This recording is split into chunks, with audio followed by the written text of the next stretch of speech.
દાહોદ પોલીસે કતવારા ચેકપોસ્ટ પર રાત દરમિયાન મોટી કાર્યવાહી કરી છે.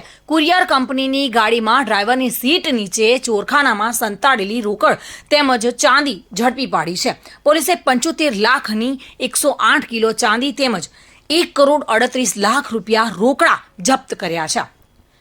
1 કરોડ 38 લાખ રૂપિયાની રોકડ તથા 5 લાખની ગાડી અને 75 લાખની ચાંદી મળી કુલ 2 કરોડ 19 લાખનો મુદ્દામાલ પોલીસે કબજે કર્યો છે. પોલીસે કુરિયર કંપનીની ગાડી તેમજ ચાલક સહિત 3ની ધરપકડ કરી છે. રોકડ તેમજ ચાંદી ઝાંસીથી રાજકોટ લઈ જવાતી હોવાનો ખુલાસો થયો છે. હવાલા અથવા ચૂંટણી સંબંધે આ મુદ્દામાં લઈ જવાતો હતો તે અંગે પોલીસ તપાસમાં જોડાઈ છે. જોકે આ બાબતે દાહોદના ડીવાયએસપી જગદીશસિંહ ભંડારીએ શું કહ્યું છે આવો જાણીશું.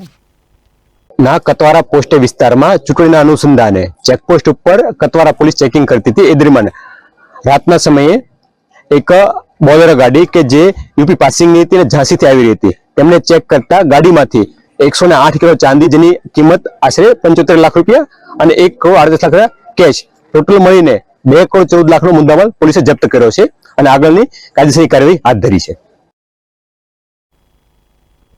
Bureau report, today Gujarati news. આ સમાચાર આપને કેવા લાગ્યા? ટુડે ન્યૂઝને લાઈક, શેર અને સબસ્ક્રાઇબ કરો.